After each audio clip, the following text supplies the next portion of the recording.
Welcome to Miss Kalye Vlog. Samahan niyo po akong pakinggan ang istoryang ibabahagi ko sa inyo. Kinakabahan at balisa si Rachel nang dumating siya sa opisina ni Mr. Edward.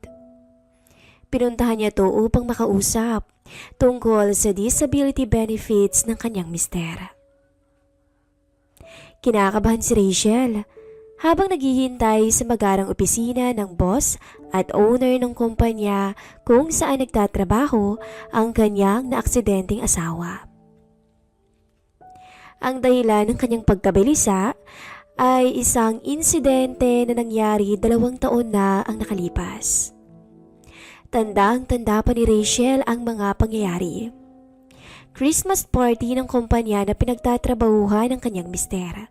At lahat ng pamilya ng mga empleyado nito ay naimbitahang pumunta.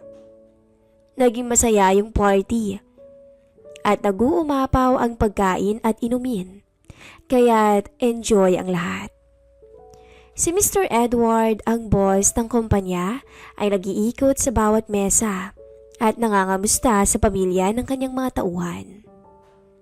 Nang nakarating siya sa mesa ni na Rachel, ipinakilala siya ng kanyang mister sa boss nito. "Kumusta ka, iha?" tanong ni Mr. Edward. "Mabuti po, sir," sagot sa kanya ni Rachel. Hindi nasabi ni Victor na napakaganda pala ng misis niya. "Hindi naman po, sir." "Thank you po," nahihiyang sagot ni Rachel sa matandang lalaki.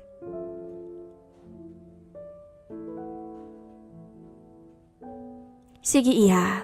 Maupo tayo." Naupo na si Rachel. Si Mr. Edward naman ay umupo sa tabi niya kaharap si Victor na nakaupo sa kabilang side ng mesa. Nagkwentuhan ang 2 lalaki tungkol sa trabaho. At si Rachel naman ay tahimik lang. Hanggang sa naramdaman niyang napayakap ang matanda sa kanyang bewang. Hindi ito pansin ni Victor dahil mataas ang mesa. Nagkatinginan silang dalawa at nginitian lang siya ng matandang lalaki. "Honey, gusto mo pa ba ng beer?" Biglang tanong ni Rachel sa kanyang mister at kinalas ang pagkakayakap ni Mr. Edward sa kanyang bewang. "O sige yan, kuha mo pa ako," sagot ng kanyang asawa. At nagbadali si Rachel na tumayo para mapalayo sa bastos na amo ng kanyang asawa. Pagbalik nito sa table ay wala na si Mr. Edward at niyaya na ni Rachel na umuwi na ang asawa. Minabuti na nito na hindi na ito'y sumbong pa sa mister. Baka kasi mag-react si Victor at kumprontahin pa niya ang boss niya. Siya yung mawawala ng trabaho. Umiwas na lang si Rachel na makatagpo muli ang amo ng kanyang asawa. Simula noon, hindi na siya nagpupunta sa mga company events dito. Pero ngayon, mapipilitan siyang makipag-usap sa pilyong boss ng kanyang mister. "Good morning, iha." Nagulat si Rachel sa malakas na boses na bumati sa kanya.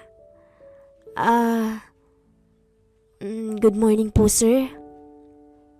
"Ano bang may paglilingkod ko sa inyo, Mrs. Rachel?"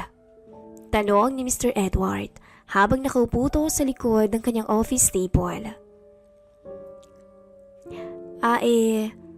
Tungkol po sa kalagayan ng asawa ko. Magtatanong po lamang ako kung meron ba siyang makukuhang mga benepisyo habang nagpapagaling siya." "Ikinalulungkot ko yung nangyari sa asawa mo, Rachel. Pero nagtanong na ako sa HR kung ano yung status niya sa kumpanya. At sinabi nilang contractual lang pala siya at hindi siya permanenteng empleyado ng kumpanya. Kaya hindi siya makakatanggap ng anumang benepisyo ng kumpanya.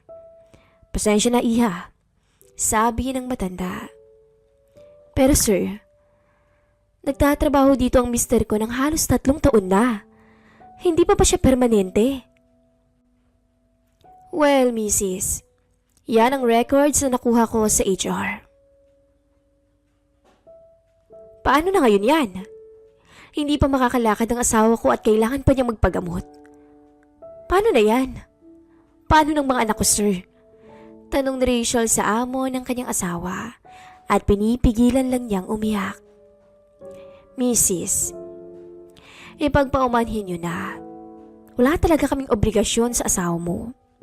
At dapat nga sisisantihin ko na yung asawa mo Walang awang sabi ni Mr. Ed. Pero sa kaisip-isipan nito ay ang matinding pagnanais at gigil sa magandang may bahay ng kanyang tauhan. Mr. Edward, huwag niyo naman pong sisantihin ang mister ko. Kahit anong gusto niyo gagawin namin, huwag niyo lang po siyang tanggalan ng trabaho. Pagmamakaawa na ni Rachel sa matanda. Tumayo si Mr. Ed at tinabihan si Rachel sa malaking sofa na kinuupuan ng babae. Alam mo, Iha, isa lang naman ang gusto ko. Pahiwatig ng matanda kasabay ng isang haplos sa hita ni Rachel. Ikaw ang gusto ko, Iha.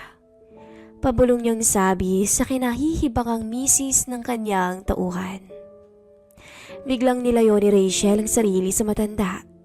Tanda ng pagtutol nito. Ano ba, Iha? Gusto mo bang tulungan kita o hindi? Hindi ako ganyang babae, Mr. Edward. Sabi ni Rachel at galit na lumabas sa opisina ni Mr. Edward. Pagka-uwi niya sa bahay, sinalubong siya ng kanyang panganay na si Christian. Nay, si tatay sinugod sa ospital. Nagdugo na naman yung sugat niya. Bungad nito sa kanya. Ano? Saang ospital? Sinong nagdala? Gulat na sabi ni Rachel. Tumakbo ang dalawa at sumakay sa tricycle patungong ospital. Nang nakarating sila doon, nakalabas na ng emergency room si Victor at nasa kwarto na.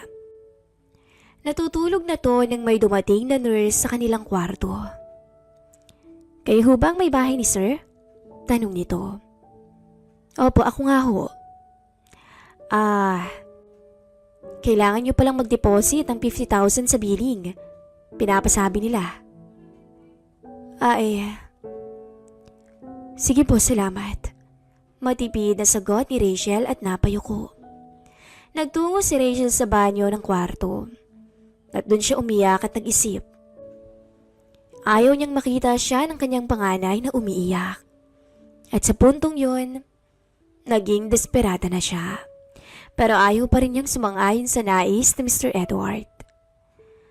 Paglabas niya sa CR, marami siyang tinawagan at pinuntahang kamag-anak at mga kaibigan upang mangutang ng pambayad sa ospital. Pero ni isa, walang nakapagpautang sa kanya. Gabi na nang nakabalik si Rachel sa ospital. At unang sumalubong sa kanya ay ang anak niyang si Christian. At may dala-dala itong papel. Nay, bigay po ng nurse. Sabi niya kailangan na raw nating magdeposito. Kung hindi raw, mapipilitan silang hintuan ang paggamot kay tatay. Nakautang ka na po ba ng pera? Huwag kang mag-alala. Gagawan ko yan ng paraan. Lumabas si Rachel sa kwarto at nakitawag sa nurse station. Hello? Pwede po bang makausap si Mr. Edward? Sino po sila? Tanong ng babae sa kabilang linya. Si Rachel po to. Pakisabi. Sandali lang at itatransfer kita sa linya niya. Kumakabog ang puso ni Rachel habang hinihintay niyang sumagot si Mr. Edward. Mga 2 minuto ang nakalipas ay may sumagot sa kabilang linya. Iha! Buti naman napatawag ka. Ano bang mapaglilingkod ko sa'yo? Payag na ako. Payag na ako sa gusto mo. Pero kailangan ko ng 50 mil ngayong gabi. Maibibigay mo ba yon? Siyempre naman, Iha. Yan lang bang kailangan mo? Tanong ng matanda. Halatang excitement sa kanyang boses. Sa ngayon yan lang ho. Nahihiyang sagot ni Rachel. Sige, Iha. Saan ba kita susunduin? Magkita na lang po tayo sa mall, sir. Sige, Iha. Magkita tayo dun mamayang 10:00. Sige po. Pagkatapos nilang mag-usap, pinuntahan ni Rachel ang billing department ng ospital at nagpromissory note siyang bukas na bukas din ay babayaran na niya ang 50,000. Pagkatapos noon ay umuwi na siya. Pagdating sa bahay ay naligo muna si Rachel at habang nasa banyo ay inihanda na niya ang kanyang isipan sa maaaring mangyari mamaya. Inirason niya sa sarili niya na gagawin niya to para sa kanyang pamilya. At saka isang beses lang naman to, sabi pa niya sa sarili. Pagkalabas ng CR ay nagmamadali niyang sinuot ang pantalon at blouse at pumunta sa napagkasundoang mall. Ilang minuto lamang ay may kumalabit sa kanyang braso. Iha, pasensya na't medyo nahuli ako ha? Ang paunang bati ni Mr. Edward sa kanya. Okay lang po sir. Kakarating ko lang din naman. Niyaya siyang mag-dinner muna ni Mr. Ed at pagkatapos noon ay pumunta na sila sa isang hotel. Pagdating nila sa kwarto ay dumiretso agad si Mr. Edward sa banyo. Kabadong-kabado si Rachel na mag-isa na lang siya sa kwarto habang nakaupo sa kama. Ano ba tong naisipan kong to? Pero hindi. Rachel, kailangan mo si Mr. Ed ngayon. Kailangan siya ng pamilya mo. Sabi niya sa sarili. Nang lumitaw si Mr. Ed sa harap niya, ay nakatapis na lang to ng tuwalya. Oh, iya, magsha-shower ka na rin ba? Ay, hindi na po. Kakatapos ko lang po sa bahay eh. Kinakabang sabi ni Rachel. Pagkasabi noon ay namalayan na lang ni Rachel ang pagsuyo ng matanda sa kanyang labi, pababa sa kanyang leeg. Tsaka siya nito niyakap at inihiga sa kama. Tinapangan ni Rachel ang sarili at hinayaan na niya ang kagustuhan ng matanda. Hanggang sa tuluyang tumilapon ang kanyang mga suot sa sahig. Tuwang-tuwa ang matanda nang masilayan ang kabuang ganda ng 31 may bahay ng kanyang tauhan. Tama ang hinala niya noon pa, dahil parang dalaga pa talaga si Rachel kung pagmamasdan. Ganitong-ganito ang mga tipo ng babae ng matanda. Yung mga may asawa na, pero mukhang dalaga pa. At sa puntong yun, napapikit na lamang si Rachel nang tuluyang ibukas ng matanda ang kanyang mga binti, kapalit ng pangangailangan ng kanyang mister at ng kanyang pamilya. Nang gabing yun, ay walang sawang nagpakasasa sa kanya ang matanda, at tila naging alipin siya nito na gagawin lahat anuman ang iutos nito. Ngunit habang lumilipas ang oras, ay unti-unting nawawala sa sarili si Rachel. Ang kanina'y nahihiya sa sarili at nag-aalangan ay tila nabalot na ng alapaap at labis na kasiyahan mula sa makasalanang mundo. Halos mabaliw siya habang nakayakap kay Mr. Ed. At hindi niya lubos akalaing siya na mismo ang humiling sa matanda na kung pwede ay bukas na sila umuwi para masulit ang gabing yon.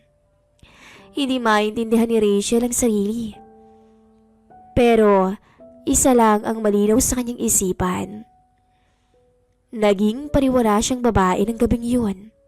Hindi niya maitatanggi dahil nag-enjoy din siya sa 50 anyos na boss ng kanyang mister. Matamis ang ngiti ni Rachel nang abutin niya mula sa matanda ang checking may lamang 50,000.